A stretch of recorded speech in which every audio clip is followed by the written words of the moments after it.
In life, we've seen within this part of the world great people like Al-Khwarizmi, who invented algorithm.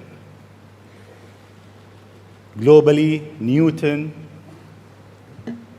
Henry Ford, the Wright brother, Albert Einstein, and Elon Musk.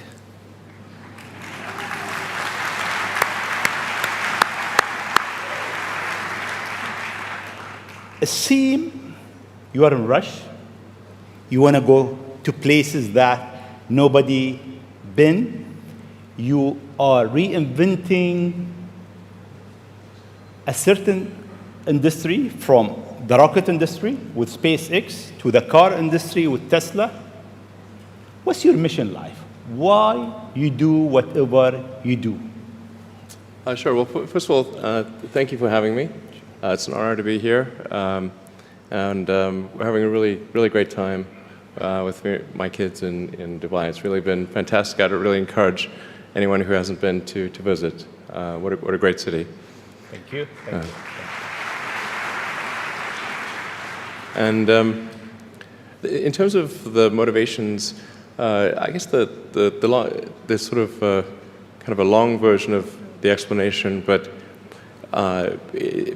essentially, when I was a kid, I was wondering kind of what's the meaning of life? Like, why are we here? What's it all about? And I came to the conclusion that what really matters is trying to understand the right questions to ask. And the more that we can increase the scope and scale of human consciousness, the better we are able to ask these questions. And so I think that there's certain things that are necessary to ensure that the future is good. And some of those things are, in the long term, having long-term sustainable transport and sustainable energy generation. And to be a spacefaring civilization, and for humanity to be out there among the stars and be a multi-planetary species. I mean, I think being a multi-planet species and being out there among the stars is important for the long-term survival of humanity. And that's one reason, kind of like life insurance for life collectively, life as we know it.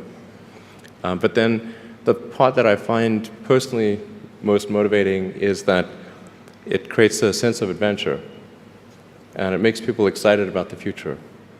And if you consider two futures, one where we are forever confined to Earth until eventually something terrible happens, or another future where we are out there on many planets, maybe even going beyond the solar system, I think that second version is incredibly exciting and inspiring, and there need to be reasons to get up in the morning. You know, life can't just be about solving problems. Otherwise, what's the point? There's got to be things that people find inspiring and make life worth living. So what is life for you? I mean, you look at our life, and I heard you before speaking. Is it a dream? Is it Is life a a real? dream? Is it a million D? What is life for Elon Musk? I find as I get older, I find that question to be maybe more and more confusing or troubling or uncertain.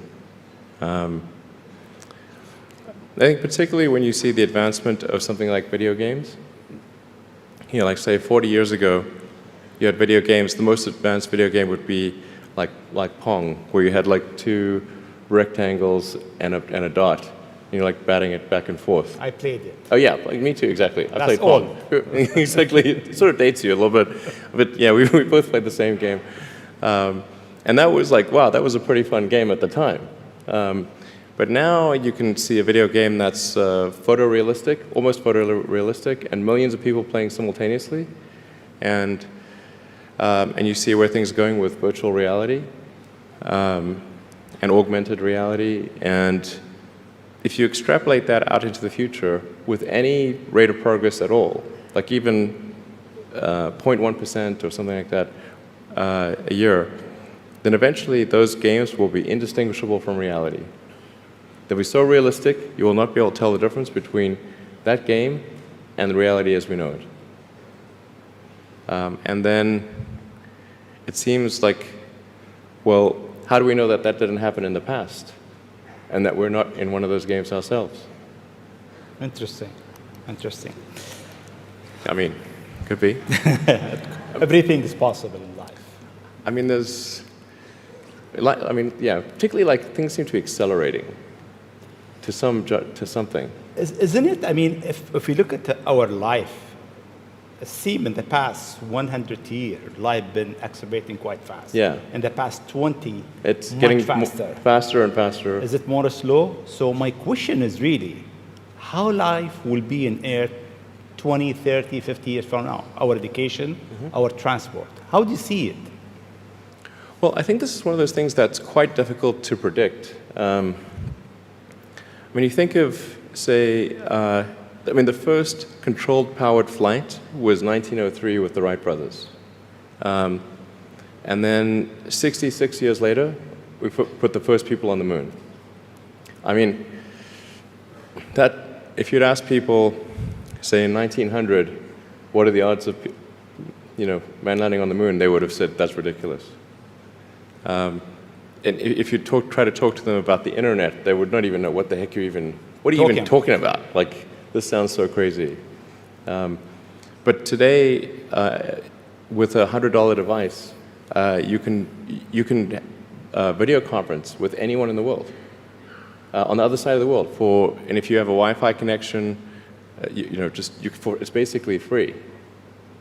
Free to have an instant visual communication with anyone, or even with millions of people.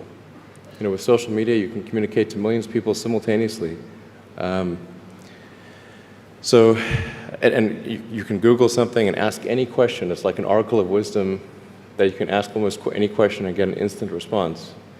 It would have been incredibly difficult to predict these things in the past, even the relatively recent past. So I think the one thing that we can be quite certain of is that any predictions we make today for what the future will be like in 50 years will be wrong.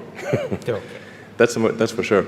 I mean, I think directionally, I can tell you what I hope the future has, as opposed to maybe what it will be, because this may just be wishful thinking. I hope we are out there on Mars and maybe beyond Mars, the moons of Jupiter. I hope we're traveling frequently throughout the solar system, perhaps preparing for missions to nearby star systems. I think all of this is possible within 50 years. And I think that would be very exciting to do that. And I think we'll see autonomy and artificial intelligence advance tremendously. I think that's actually quite near term.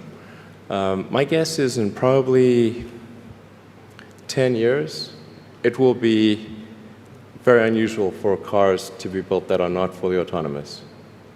10 years. 10 years from now. Yeah. I think almost all cars built will be capable of full autonomy in about 10 years. As it is, the Tesla cars that are made today have the sensor system necessary for full autonomy, and we think probably enough compute power to be safer than a person. So it's mostly just a question of developing the software and uploading the software. And if it turns out that that more compute power is needed, we can easily upgrade the computer. And so that's all Tesla's built since October of last year. And other manufacturers will follow and do the same thing. So getting in a car will be like getting in an elevator. You just tell it where you want to go, and it takes you there with extreme levels of safety. And that'll be normal. It'll just be normal. Like for elevators, there used to be elevator operators. You get in, there'd be a guy moving a lever. Now you just get in, you press the button, and that's taken for granted. So autonomy will be widespread. I think one of the most troubling questions is artificial intelligence. And I don't mean narrow AI, like vehicle autonomy I would put in the narrow AI class. It's narrowly trying to achieve a certain function. But deep artificial intelligence, or what is sometimes called artificial general intelligence, where you could have AI that is much smarter than the smartest human on Earth. This, I think, is a dangerous situation. Why it is dangerous? I mean, there is two views. One view is artificial intelligence will help humanity. There is another school of thought is artificial intelligence is a threat to humanity. Why is it? Well, I think it's both. You know, it's like one way to think of it is imagine we were going to be visited. Imagine you were very confident that we were going to be visited by super intelligent aliens in, let's say, 10 years or 20 years at the most. Super intelligent. So you think within 20 years yes, we'll have alien in Earth? Well, digital superintelligence will be like an alien. It will be like an alien. Yeah. But my question is, do you think there is other intelligent life outside the Earth? It seems probable, but I think this is one of the great questions in physics and philosophy, is where are the aliens? Maybe they're among us, I don't know. Some people think I'm an alien. Not true. Not true. But maybe we are alien. Of course I'd say that, maybe wouldn't we I? are alien, Ellen. I mean, if you look at this part of the world, Yeah. they believe that human beings are not from Earth. They came from somewhere else. Eve Maybe. and Adam came from somewhere else to Earth. So in a way, human being alien to this land. Do you think we'll make contact with alien within the next 50 years? Well, that's a really tough one to say. I mean, if there are super intelligent aliens out there, they're probably already observing us. That would seem quite likely, and we just are not smart enough to realize it. But I can do some back-of-the-envelope calculations, and any advanced alien civilization that was at all interested in populating the galaxy, even without exceeding the speed of light, even if you're only moving at, say, 10 or 20% of the speed of light, you could populate the entire galaxy in, let's say, 10 million years. Maybe 20 million years max. This is nothing, you know, in the grand scheme of things. Once you said you want to die on Mars, why? I don't, to be clear, I don't want to die on Mars. But it's like, I mean, we're all going to die someday. And if you're going to pick some place to die, then why not Mars? Okay. You know, if we're born on Earth, why not die on Mars? Seems like maybe it'd be kind of exciting. But so I think, given the choice of dying on Earth or dying on Mars, I'd say, yeah, sure, I'll die on Mars. But it's not some kind of Mars death wish. And if I do die on Mars, I just don't want it to be on impact. Okay. Got it. Yeah. Let's come back to Earth, actually. Okay. You tweeted that you are building a tunnel under Washington, D.C. Why? What is it? Well, it's a secret plot. Okay. Just between us. Okay. Nobody heard you? Yeah, exactly. Please keep that secret. Well, I think this is going to sound a little. I mean, it seems like somewhat trivial or silly, but I've been saying this for many years now. But I think that the solution to urban congestion is a network of tunnels under cities. And you can, when I say, I don't mean a 2D plane of tunnels. I mean tunnels that go many levels deep. So you can always go deeper than you can go up. Like the deepest mines are taller than the tallest buildings. So you could have tunnels, a network of tunnels that is 20, 30, 40, 50 levels, as many levels as you want, really. And so given that, you can overcome the congestion situation in any city in the world. The challenge is just figuring out how do you build tunnels quickly and at low cost and with high safety. So if tunneling technology can be improved to the point where you can build tunnels fast, cheap, and safe, then that would completely get rid of any traffic situations in cities. And so I think that's why I think it's an important technology. Washington, D.C., L.A., and most of the major American cities, most major cities in the world, suffer from severe traffic issues. And it's mostly because you've got these buildings which are, you have tall buildings that are 3D, and you have a road network that is one level. And then people generally want to go in and out of those buildings at the exact same time. So then you get the traffic jam. Let's come back to UAE and Dubai. The first time I met you, it was 4th of June, 2015, at your office in SpaceX. And I asked you, would you have a presence in UAE? And your answer was, I'm busy with China. Maybe not in the near future. Yeah. And almost a year and a half later, we are here. Seems time goes quite fast. Yeah. Why now? Well, I think actually things are going reasonably well in China.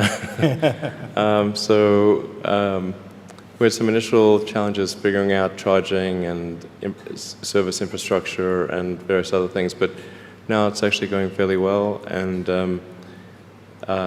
so the timing seemed to be good to really make a significant debut in this region, starting in Dubai. Okay. In your opinion, what is the new disturbing thing that will come in technology next? What's next in technology? What's next in technology? That will disturb the way we live, the way we think, the way we do business. Well, the most near-term impact from a technological standpoint is autonomous cars, like fully self-driving cars. Like I said, that's going to happen much faster than people realize. It's going to be a great convenience to be an autonomous car, but there are many people whose jobs it is to drive. So in fact, I think it might be the single largest employer of people is driving in various forms. And so then we need to figure out new roles for what do those people do. But it will be very disruptive and very quick. Now, I should characterize what I mean by quick, because there are quick means different things to different people. There are over 2 billion vehicles in the world, approaching 2.5 billion cars and trucks in the world. The total new vehicle production capacity is about 100 million. Which makes sense because the life of a car or truck before it's finally scrapped is about 20, 25 years. So the point at which we see full autonomy appear will not be the point at which there is massive societal upheaval, because it will take a long time to make enough autonomous vehicles to disrupt employment. So that disruption I'm talking about will take place over about 20 years. But still, 20 years is a short period of time to have, I think, something like 12 to 15% of the workforce be unemployed. Yeah, thank you. This is the largest global government summit. We have over 139 government here. If you want to advise government officials to be ready for the future, what is 3 things or 3 advice you'll give them? Well, I think the first bit of advice would be to really pay close attention to the development of artificial intelligence. I think we need to just be very careful in how we adopt artificial intelligence and to make sure that researchers don't get carried away. Because sometimes what happens is a scientist can get so engrossed in their work, they don't necessarily realize the ramifications of what they're doing. So I think it's important for public safety that governments keep a close eye on artificial intelligence and make sure that it does not represent a danger to the public. Let's see. Secondly, I would say we do need to think about transport in general. And there's the movement towards electric vehicles, sustainable transport. I think that's going to be good for many reasons, but again, not something that happens immediately. That'll happen slower than the self-driving vehicles. So that's probably something that happens over 30 or 40 years, the transition to electric vehicles. So thinking about that in context, the demand for electricity will increase dramatically. So currently, in terms of total energy usage in the world, it's about 1/3 electricity, about 1/3 transport, about 1/3 heating. So over time, that will transition to almost all, not all, but predominantly electricity, which means that the demand for electricity will probably triple. So it's going to be very important to think about how do you make so much more electricity.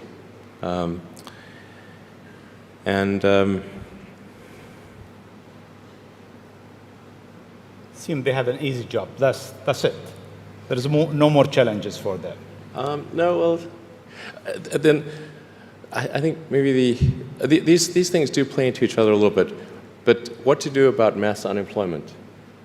This is going to be a massive social challenge. And I think ultimately we will have to have some kind of universal basic income. I don't think we're going to have a choice. Universal basic income. Universal basic income. I think it's going to be necessary. So it means that unemployed people will be paid across the globe.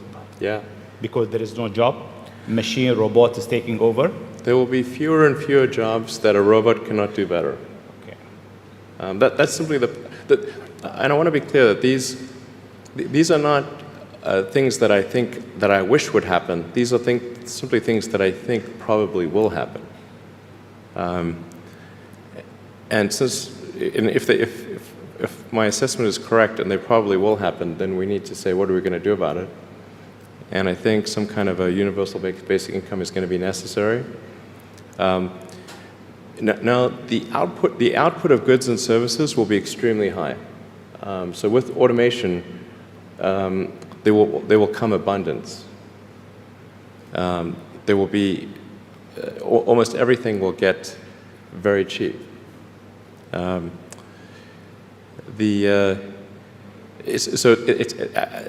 think I think we'll just end up doing a universal basic income. It's going to be necessary. The harder challenge, much harder challenge, is how do people then have meaning? Like a lot of people, they derive their meaning from their employment.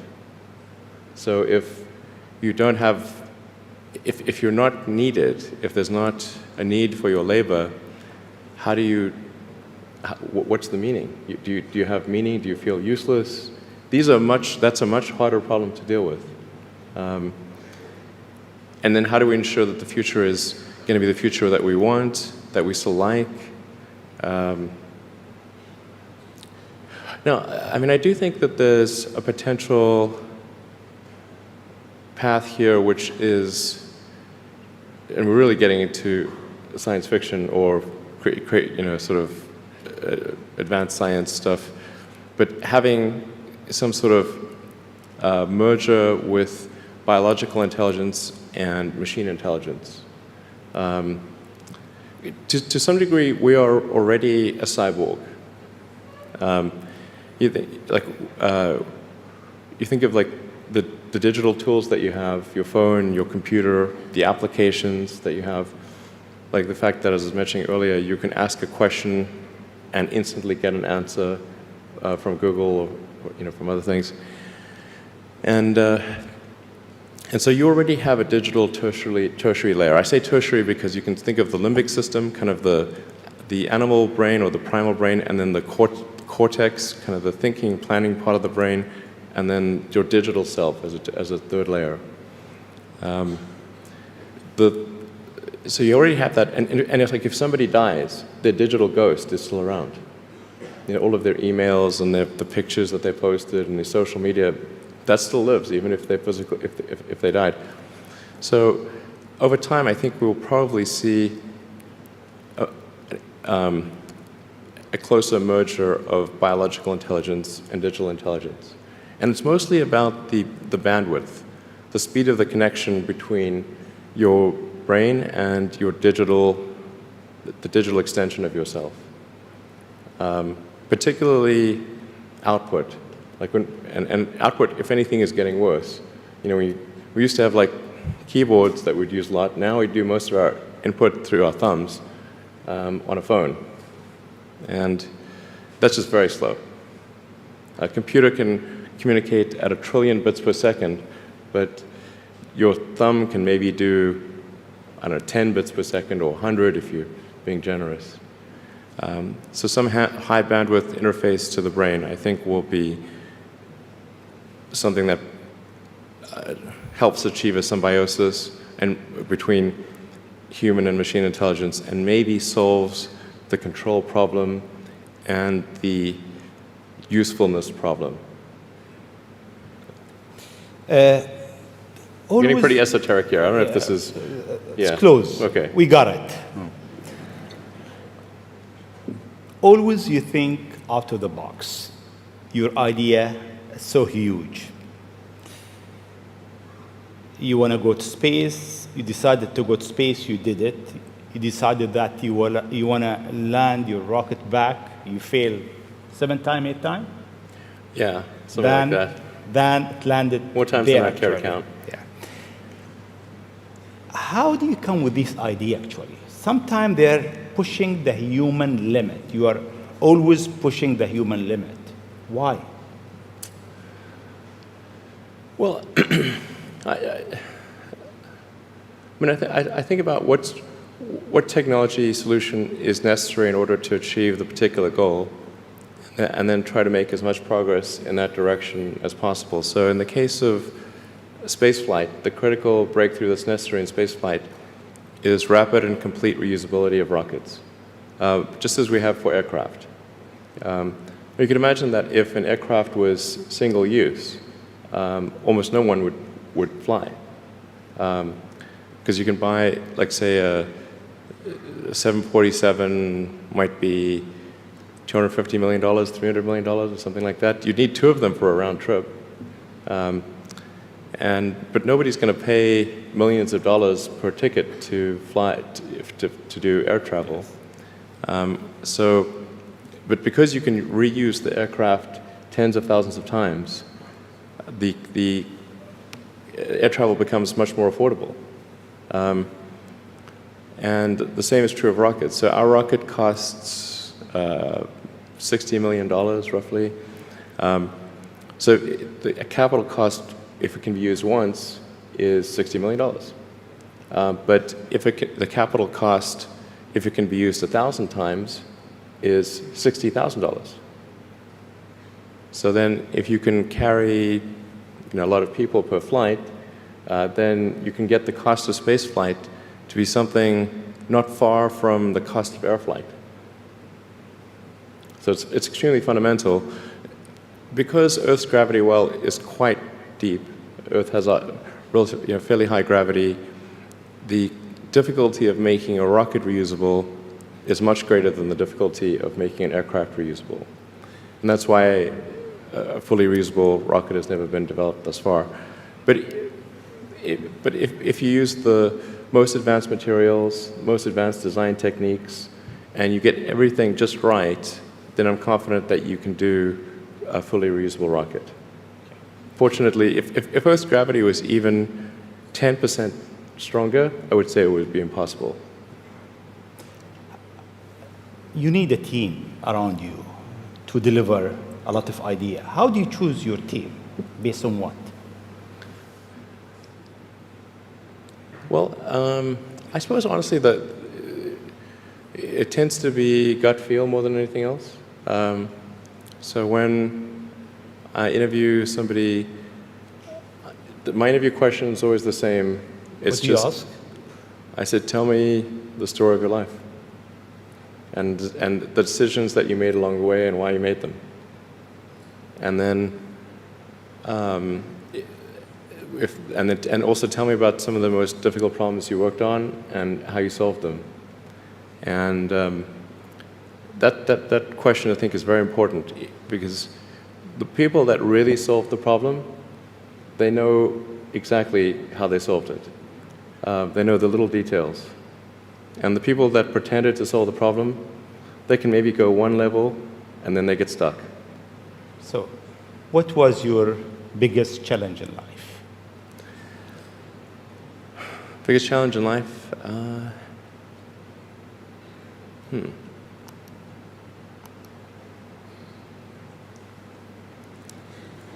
No challenge. Well, no, there's a lot of them. I'm trying to decide which is which is the worst.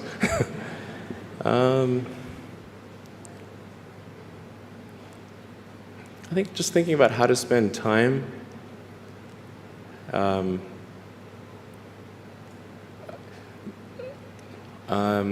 of the biggest challenges, I think, is making sure you have a corrective feedback loop, and then maintaining that corrective feedback loop over time, even when people want to tell you exactly what you want to hear. Okay. That's very difficult. Yes.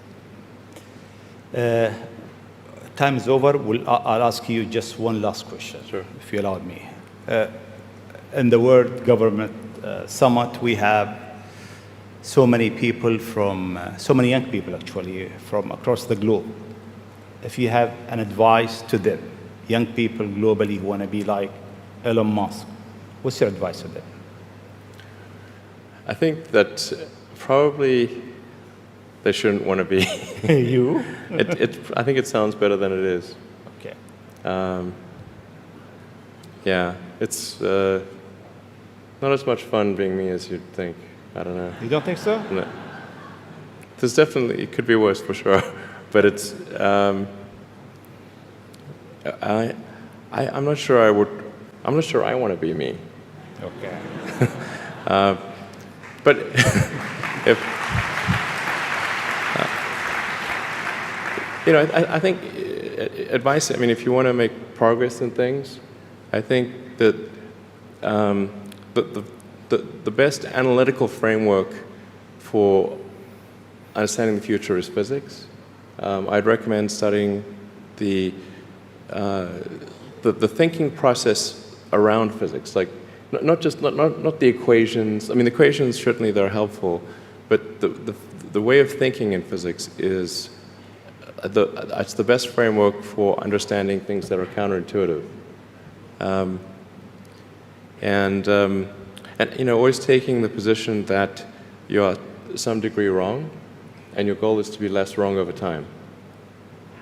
One of the biggest mistakes people generally make, and I'm guilty of it too, is wishful thinking. You know, like you want something to be true, even if it isn't true. And so you ignore the things that, you ignore the real truth because of what you want to be true. This is a very difficult trap to avoid. And like I said, it's certainly one that I find myself in having problems with. But if you just take that approach of you're always to some degree wrong, and your goal is to be less wrong, and solicit critical feedback, particularly from friends. Like friends, particularly friends, if somebody loves you, they want the best for you. They don't want to tell you the bad things. So you have to ask them and said, really, I really do want to know. and then they'll tell you. Thank you very much. It's been